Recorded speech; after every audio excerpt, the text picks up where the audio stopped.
আসসালামু আলাইকুম। হ্যালো বন্ধুরা, কেমন আছেন সবাই? আশা করি সবাই ভালো আছেন। Welcome to উইকিডিআইটি। উইকিডিআইটির পক্ষ থেকে সবাইকে স্বাগতম। আজকে আমরা দেখব Google keyword planner. Google keyword planner দিয়ে কিভাবে কিওয়ার্ড রিসার্চ করতে হয় সেই বিষয়ে আজকে আমরা এই ভিডিওতে দেখব সম্পূর্ণ এ টু জেড। অনেকে কিওয়ার্ড প্ল্যানার কিভাবে ইউজ করতে হয় সেই বিষয়টি জানেন না। অনেক ফাংশন রয়েছে, সেই ফাংশনগুলো স্টেপ বাই স্টেপ কিভাবে ফিল আপ করতে হয় সেই বিষয়গুলো আমরা একটি মাত্র ভিডিওতে দেখাবো আপনাদেরকে। আশা করি আমাদের সাথে থাকবেন।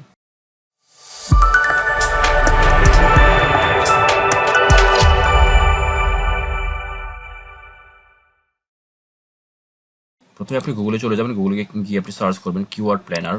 কিওয়ার্ড প্ল্যানার লিখে সার্চ করার পর দেখতে পাচ্ছেন এমন একটি অপশন চলে আসবে, ডিসকভার কিওয়ার্ড প্ল্যানার। এই অপশনটিতে ক্লিক করে দিবেন। তারপর আপনারা চলে আসবেন এমন একটি সাইটে। দেখতে পাচ্ছেন এখানে keyword planner, choose the right keywords, এই অপশনটি চলে আসবে। তারপর গো টু কিওয়ার্ড প্ল্যানার, এই অপশনটি চলে আসবে। আসার পর ক্লিক করে দিবেন। আমাদের স্টেপগুলো ফলো করবেন, তাহলে আপনার কিওয়ার্ড প্ল্যানার ইউজ করতে খুব সহজ হবে। তারপর দেখতে পাচ্ছেন confirm your business information, billing country Bangladesh, time zone রয়েছে, কারেন্সি রয়েছে। আপনি এখানে ইয়েস করে দিবেন। ইয়েস করে দেওয়ার পর জাস্ট সাবমিট করে দিবেন। Yes, congratulations, you are all done. Explore keyword planner অপশনে ক্লিক করে দিবেন। বলে রাখি, গুগল অ্যাডস এর সবচেয়ে জনপ্রিয় কিওয়ার্ড রিসার্চ যে টুলস রয়েছে সেটি হচ্ছে কিওয়ার্ড প্ল্যানার টুলস। অনেক ধরনের পেইড টুলস রয়েছে, সে সকল টুলস থেকে সবচেয়ে জনপ্রিয় টুলস হচ্ছে keyword planner tools. Updates to keyword planner, okay got it. হ্যাঁ, এই অপশনটি চলে আসবে, ডিসকভার নিউ কিওয়ার্ডস, এই অপশনে ক্লিক করে দেবেন। ক্লিক করে দেওয়ার পর start with keyword, start with a website. আমরা এখানে কিওয়ার্ড সার্চ করব। সো এখানে আপনি আপনার কিওয়ার্ডটি দিতে পারেন। সাপোজ মেক মানি অনলাইন, এটি হচ্ছে আমার কিওয়ার্ড। সাপোজ দেওয়ার পর আমি গেট রেজাল্ট অপশনে ক্লিক করে দিব। ক্লিক করে দেওয়ার পর আমার এখানে কিওয়ার্ডগুলো চলে আসবে। তারপর দেখতে পাচ্ছেন এখানে বাংলাদেশ রয়েছে। আপনি কোন দেশ থেকে কিওয়ার্ড রিসার্চ করবেন সেই দেশ এখান থেকে সিলেক্ট করে দিতে পারেন। সাপোজ আমি ইউএসএ থেকে দিতে চাচ্ছি, সো আপনি ইউনাইটেড কিংডম বা ইউনাইটেড স্টেট আপনি এখান থেকে দিতে পারেন। ইউনাইটেড স্টেটস বা ইউনাইটেড কিংডম যে কোনো কিছু দিতে পারেন। আমি ইউনাইটেড স্টেট দিয়ে দিচ্ছি, তারপর সেফ রাখছি। বাংলাদেশ চাইলে আপনি উঠে দিতে পারেন, আমি রাখছি। তারপর ইংলিশ ল্যাঙ্গুয়েজ আপনি চাইলে অন্য ল্যাঙ্গুয়েজ দিতে পারেন, বাংলা অথবা ইংলিশ অথবা স্প্যানিশ, ফ্রান্স, যে কোনো কিছু। আমি ইংলিশ রাখছি। তারপর সার্চ, এখানে সার্চ হচ্ছে Google and search partners. Google plus গুগলের যে আদার্স পার্টনার্স রয়েছে সেই আদার্স পার্টনার্সও আমি এখানে শো করছি। তারপর আপনার এখানে টাইম জোন রয়েছে, আমার এখানে 1 বছরের টাইম জোন এখানে শো করছে। আপনি চাইলে আরো কম বেশি করে নিতে পারেন, ঠিক আছে। ওকে, তারপর এখানে দেখতে পাচ্ছেন প্রায় অলমোস্ট 936টা কিওয়ার্ড আইডিয়াস অ্যাভেলেবল রয়েছে। আমি একটু ক্যাটাগরি একটু আপনাদেরকে দেখাচ্ছি। কিওয়ার্ড বাই রিলেভেন্স, এখানে রিলেভেন্স কিওয়ার্ড রয়েছে, এটা হচ্ছে আমার মূল কিওয়ার্ড। আর রিলেভেন্স কিওয়ার্ড রয়েছে, আপনি এই ড্র্যাগ করে একটু বড় করে নেবেন, দেখতে পাচ্ছেন। তারপর অ্যাভারেজ মান্থলি সার্চ রয়েছে, এখানে মান্থলি সার্চ কেমন হয় অ্যাভারেজ। সাপোজ আমার মেইন কিওয়ার্ড ছিল make money online. So 100K মানে 100,000 থেকে 1 মিলিয়ন মানে 10 লক্ষ পর্যন্ত সার্চ হয় মান্থলি।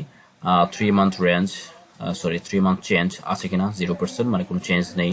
তারপর ইয়ারলি ওভার চেঞ্জ অথবা মানে বছরে কোনো চেঞ্জ আছে কিনা, নো চেঞ্জ নেই। কম্পিটিশন মিডিয়াম কম্পিটিশন আছে। তারপর অ্যাড ইমপ্রেশন শেয়ার নেই। তারপর top of page bid low range $1 plus top of page bid high range 3.06। Okay, আচ্ছা, এইগুলো হচ্ছে আপাতত আপনাদের না বলতে চলবে, একটু খেয়াল করেন। যারা অ্যাড নিয়ে কাজ করেন তারা এই 3টা বিষয়ে হচ্ছে ফলো করেন। আর আমরা যেহেতু অ্যাড নিয়ে কাজ করছি না, অনলি হচ্ছে কিওয়ার্ড রিসার্চ করছি, তাদের জন্য এই 3টা হচ্ছে গুরুত্বপূর্ণ। 4টা তো গুরুত্বপূর্ণ, 1 2 3 4। কম্পিটিশনটা দেখতে হবে, মিডিয়াম অথবা আপনার লো, অনেকে আছেন লো কম্পিটিশন যে সকল কিওয়ার্ড রয়েছে সেই সকল কিওয়ার্ড নিয়ে কাজ করেন। অথবা সর্বোচ্চ আপনি মিডিয়াম রেঞ্জে যেতে পারেন। আপনার ওয়েবসাইটের উপর ডিপেন্ড করে, আপনার ওয়েবসাইট কোয়ালিটি বা আপনার ওয়েবসাইট কেমন সেটার উপর ডিপেন্ড করে আপনার কম্পিটিশন কেমন, কম্পিটিশনের কিওয়ার্ড নিয়ে কাজ করবেন, ঠিক আছে। প্রথম অবস্থায় যারা আছেন তারা হচ্ছে আমি তাদেরকে সাজেস্ট করবো লো কম্পিটিশনের যে কিওয়ার্ডগুলো রয়েছে সেই কিওয়ার্ডগুলো নিয়ে কাজ করবেন, ওকে। অথবা আপনি মিডিয়াম কিওয়ার্ড নিয়ে কাজ করতে পারেন। আরেকটা বিষয় খেয়াল করেন, দেখতে পাচ্ছেন এখানে average monthly selling, monthly search, তারপরে 3 মান্থ চেঞ্জ আছে কিনা দেখলাম। এখন ইয়ারলি চেঞ্জ আছে কিনা দেখেন, 900 প্লাস মানে বছরে 900 প্লাস গ্রোথ হয়েছে কিন্তু। হ্যাঁ, এই কিওয়ার্ডটা secret website to make money, okay. So এই কিওয়ার্ডটা নিয়ে কাজ করতে পারেন। 1K to 10K রয়েছে, আর 3 মান্থে কোনো চেঞ্জ নেই, মিডিয়াম কম্পিটিশন। আর যদি আর একটু দেখি, সাপোজ এই কিওয়ার্ডটা আছে, মানি পেন্টি গেট পেড টু রাইট। তারপর যদি দেখি একটু এই কিওয়ার্ড আছে earn money online for students, তারপর online earning without investment. Okay, দেখেন আবার -90%, মানে হচ্ছে এই কিওয়ার্ডটি নিয়ে আপনি কাজ না করলেও পারেন আপাতত। Make money online with Google, কারণ এটা হচ্ছে গত এক বছরে হচ্ছে মাইনাস, মানে ডিক্রিশন চলে গেছে, মাইনাসে আছে, 3 মান্থ চেঞ্জও মাইনাসে আছে। সো কিওয়ার্ডটি নিয়ে কাজ না করাই ভালো। তারপর এই দেখেন high keyword ways to get paid online. তারপর আছে দেখেন এইভাবে দেখবেন গ্রোথগুলো দেখবেন, প্লাস আছে কিনা মাইনাস আছে কিনা একটু খেয়াল করতে হবে। মাইনাসে আছে দেখেন। সো বাক্স গেট পেড সার্ভে, দরকার নেই এটা। 100 থেকে 101K। আচ্ছা, 100 থেকে সার্চ ভলিউম যেই কিওয়ার্ডগুলো শুরু হয়েছে সেই কিওয়ার্ড নিয়ে কাজ করতে পারেন, কোনো সমস্যা নেই। তবে যে কিওয়ার্ডগুলোর গ্রোথগুলো খুব ভালো সেই কিওয়ার্ডগুলো নিয়ে কাজ করা ভালো। হাই কিওয়ার্ড নিয়ে কাজ না করা ভালো, কারণ হাই কিওয়ার্ডের কম্পিটিশন যে কিওয়ার্ডগুলো রয়েছে সেগুলো নিয়ে কাজ করা না করাই ভালো। সেই কারণটা আমরা অন্য কোনো ভিডিওতে বলবো ইনশাল্লাহ। তো এই ছিল কিওয়ার্ড প্ল্যানার ইউজ করে আপনি কিভাবে খুব সহজেই ফ্রিতে আপনার কিওয়ার্ড রিসার্চ করতে পারেন পেইড টুলস ছাড়া, সেই বিষয়টি আজকে আমরা দেখলাম।